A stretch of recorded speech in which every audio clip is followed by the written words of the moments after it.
We are not done. This investigation is ongoing, and I encourage anyone with information about this case to come forward and to do it quickly. Because P. Diddy be wanting to party, and you gotta tell him no. You got to tell him no. I did. That's why I don't be going to the puffy parties. Hug you from the front and the back at the same time? What are you talking about? Like, how do you call a witness to testify against your comrade? We're sending you over to something called Puffy Flavor Camp. There you go. To learn Flavor Camp? Yeah, Flavor that's what it Camp. was called. And you're going to go to Puff Daddy's. He's going In the 90s, do you understand what that's like? Anyone with information can call 1-877-4HSI-TIP. At this point, it seems like Diddy heading to prison is pretty much inevitable. The indictment against him has finally been unsealed, and the charges are nothing short of brutal. We're talking racketeering and transporting people for. That's just the tip of the iceberg. The indictment against Sean Diddy Combs has just been unsealed. Combs is being charged with racketeering conspiracy that he engaged in forced labor or arson and other crimes. He's also charged with by force. And the details from the court documents are even more disturbing. During raids on Diddy's properties, authorities reportedly found over 1,000 bottles of baby oil and lubricant, which were allegedly used for these infamous freak-off parties. And they seized cases and cases of the kinds of personal lubricant and baby oil that Combs' staff allegedly used to stock hotel rooms for the freak-offs. More than 1,000 bottles altogether. They also discovered a large stash of ammunition. It's painting a picture of Diddy running a straight-up criminal enterprise. And these aren't minor accusations either. This indictment is packed with charges ranging from forced labor to arson, bribery, and even obstruction of justice. That used the business empire he controlled to carry out criminal activity, including forced labor, arson, bribery, and the obstruction of justice. And trust me, this only scratches the surface. There's a lot more disgusting stuff mentioned in those documents. On top of all this, Diddy was denied a $50 million bond, meaning he's going to be sitting in jail for the entire duration of his trial. Good morning. Sean Combs is behind bars after a federal judge denied the music producer's request to post a $50 million bail. Fans and media alike are gearing up for what could be one of the wildest court cases in recent U.S. history. Prosecutors are already preparing their witnesses, and there's a lot of buzz about some very familiar faces who might take the stand. Now, speculation is swirling that some of Diddy's celebrity peers, people who've called him out even before all this got exposed, may be ready to testify against him. And one name that keeps popping up is 50 Cent. If you've been paying attention, you know that 50 has been on Diddy's neck for years. That's why I don't be going to the puffy parties. Hug you from the front and the back at the same time? What are you talking about? The two have been beefing for over 2 decades, but things escalated when Cassie filed her lawsuit against Diddy. When Diddy settled that lawsuit in record time, 50 wasted no time in dragging him online. He posted about how Diddy was quick to pay up but hinted that more trouble was on the way. In the caption, 50 said something along the lines of, LOL, he paid that money real quick. Should have done that before the sharks smelled blood. And here they come in 5, 4, 3, 2, 1, every woman he's ever put hands on. 50 Cent didn't stop there. He announced plans to do a documentary on Diddy, promising to spill the tea on everything Diddy's been doing and all the people who have helped him get away with it. He reposted an article about him developing a documentary about Diddy and captioned it, I thought Diddy was a billionaire music mogul. If he's smart, he will file bankruptcy now. Anyone with real money knows why I'm saying this. I'm the best producer for the job, guys. Here come the receipts. And when Homeland Security raided 2 of Diddy's homes in connection to these allegations, 50 once again took to Instagram to clown him. In a post that's since been deleted, 50 wrote, ST just got real. The feds are in all the cribs. Damn, they got the kids in cuffs. And in another post, he flat out said there's no way Diddy's coming back from this. Now it's not Diddy do it, it's Diddy done, 50 wrote. They don't come like that unless they got a case. Also, in one of his recent Instagram posts, 50 threw shade at Diddy with a video captioned, Yo, this is fun to me. I had to share this. It made me laugh. The clip allegedly shows Diddy sliding into 50's DMs, starting off with a cringy hello daddy, followed by a late-night invite for a drink. But when 50 points out the ungodly hour, Diddy persists with the invitation, only to get dissed for his association with Ciroc, the vodka brand he's been repping forever.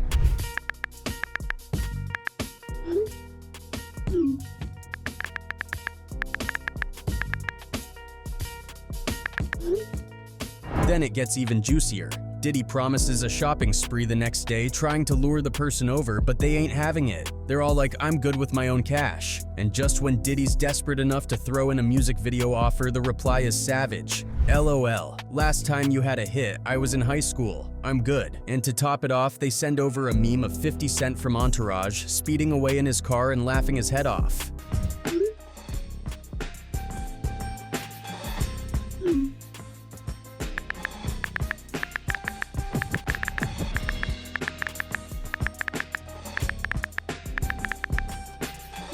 There's also that super awkward story 50 told about an encounter with Diddy back in 2003 at Chris Lighty's wedding. Apparently, Diddy offered to take 50 Cent on a shopping spree, and 50 was not having it. He recalled how Diddy said, I want to take you shopping, and 50 was so thrown off by the comment that he had to walk away before things escalated. The Puff was like, yeah, like first he was amping him to get style. Then he was like, so when we gonna get the chance to, to kick it, like we could just hang out. We gotta kick it. This is Puff. Why don't we like go shopping or some? I mean, like I pay for it. And I was like, what the fuck this just say? I got the away from him because I was like, this nigga. Wait, just tell me he'd take me shopping. Fast forward to the unsealing of Diddy's indictment, and 50 wasted no time throwing another jab. He posted a photo of himself with Drew Barrymore, captioning it with, "Here I am, keeping good company with Drew Barrymore, and I don't have 1,000 bottles of lube at the house." It's clear 50 has no plans to ease up on Diddy anytime soon, and it honestly wouldn't surprise anyone if he ends up testifying in court. Next up is Mase. Mase had the good fortune of escaping his chaotic stint with Bad Boy Records, but that didn't mean his problems with Diddy ended there. For years, the two have been locked in a feud, mostly stemming from financial and business disputes. What I'm talking about, I'm the only one with the guts, and I signed it, because I need the money. Mase initially quit the music scene back in 1999 to pursue his new calling as a minister, but his time at Bad Boy had been rocky, to say the least. There were a bunch of unfortunate events that likely influenced his decision to step away, including the violent and untimely death of labelmate the Notorious B.I.G in 1997. On top of that, the label was dealing with various legal issues, and several Bad Boy artists ended up behind bars. Mase tried to make comebacks a couple of times. The first was in 2004 with his album Welcome Back, and then again in 2009 with a single called Get It. He also dropped Double Up during that time. But his 2009 comeback was short-lived thanks to some label drama with, you guessed it, Diddy. Things got heated when Mase crashed Diddy's live interview on V103 with Ryan Cameron. Mase showed up with some paperwork that he claimed would finally release him from his Bad Boy contract, making him a free agent. Diddy reportedly signed the documents on the spot, allowing Mase to feature on other artists' tracks. However, as it turned out, Bad Boy Records still held on to the publishing rights for all of Mase's music, keeping control over his career. Since then, Diddy and Mase have taken shots at each other publicly over the years, with one of the most shocking accusations coming from Mase himself. He claimed that after Biggie's death, Diddy abandoned him in LA. Mase described a terrifying situation where a group of around 70 Bloods were gathered outside his hotel room, supposedly looking for Bad Boy artists in the aftermath of Biggie's murder. It was about probably like 70 or so Bloods in the hallway. I couldn't even leave my room. One of the guys. Why would it be 70 Bloods in your hallway after Biggie Smalls died? Actually, after Big got killed, they was probably looking for more Bad Boy artists. Mase was essentially trapped until Gene Deal came to his rescue and helped him get out. That incident was a turning point for Mase, and he knew right then that he had to leave Bad Boy Records. And I couldn't even leave the room till Gene Deal, the officer had to come get me. I was left in LA. And from that day I always said, you know what, I'm out of here. Like I was Who left you? I came there with people, I ain't leave with those people. You know how it go. There were even rumors that Diddy allegedly plotted to have Mase killed after Biggie's death to tie up any loose ends. If any of that is true, it wouldn't be surprising at all if Mase decides to testify against Diddy. Now, let's talk about Shine. If you don't know, Shine is the guy who took the fall for Diddy in that infamous 1999 nightclub shooting involving Jennifer Lopez. Like, how do you call a witness to testify against your comrade. Shine was part of Diddy and J-Lo's entourage at Club New York in Manhattan when things went down. Diddy, hanging out in the VIP section, came face to face with a guy who supposedly made some disrespectful comments. What started as a heated exchange quickly spiraled out of control, and guns were drawn. Shine, caught in the middle of it all, fired a warning shot, claiming it was in response to the other group pulling out guns first. Unfortunately, 2 people were hit, including a woman named Natanya Rubin, who later testified in court that Diddy had a gun on him that night. Leading up to the trial, Diddy cut off all contact with Shine and even refused to help him cover his legal fees. Despite that, Shine stuck to his story and never turned on Diddy, claiming he only acted in self-defense. He never revealed who fired the shots that injured the victims. While Diddy's legal team managed to get him acquitted, Shine wasn't so lucky. He was charged with attempted murder, assault, and reckless endangerment, facing up to 25 years in prison. On June 1st, 2001, Shine was sentenced to 10 years behind bars. Obviously, he was the Uber star, and I was just up and coming, so, yeah, it's gonna be a show. But he used that to just, just threw me off. It was terrible. After serving his time, he was released in 2009, but he was deported to Belize, his native country, since he wasn't a US citizen. Next up is Usher, who has his own story about living with Diddy when he was just a teenager. Usher has openly talked about his time staying with Diddy, which he described as the Puffy Flavor Camp. I got a chance to see some things. I went there to see the lifestyle, and I saw it, Usher said during his first Stern Show interview. We're sending you over to something called Puffy Flavor Camp. There you go. To learn Flavor Camp. Yeah, Flavor that's Camp. what it was called. And you're going to go to Puff Daddy's. He's going in the 90s. Do you understand what that's like? Hey, it was curious. I got a chance to see some things. Yeah, but you were 13. What were you seeing? I went there to see the lifestyle. Right. And I saw it. And it was but I don't know if I could indulge and understand what I was even looking at. So, Usher's one-of-a-kind learning experience, known as Puffy Flavor Camp, happened because a young Usher wowed music bigwig L.A. Reid with his musical skills. Next thing you know, he's jetting off to New York to crash with Puffy during the golden era of Bad Boy Records. All in the name of getting the real deal scoop on making it big in the music scene. It was pretty wild. It was crazy, Usher said while rattling off some of the biggest names in hip-hop who were a constant presence at Puffy's house, including Notorious B.I.G, Lil Kim, Faith Evans, Mary J. Blige, and Craig Mack. I was like the little brother, they called me Baby Boo, Usher spilled, but Howard was curious if there were any ground rules for him since, he was just a kid. He wasn't disciplinary. He was letting me be a young man, Usher shared with Howard. Even though he wasn't hitting the books in a regular school, they had a tutor around. And about that cash flow, Usher said he got a per diem, but just enough to keep him out of too much mischief. When asked if he'd send his kids to Diddy's camp, he was like, hell no. So you can imagine just how messy things must have been. Yeah, it's pretty crazy. 14 years old. You're a dad now. Would you ever send your kid to Puffy Camp? Hell no. Next up is Valletta Wallace, Biggie's mom. Valletta has been vocal about her feelings toward Diddy, especially after the video of him allegedly assaulting Cassie came out. She gave a candid interview to Rolling Stone as the story was developing, and her words were powerful. She said, "I'm sick to my stomach. I'm praying for Cassie. I'm praying for his mother. I don't want to believe the things that I've heard, but I've seen the video. I pray that he apologizes to her."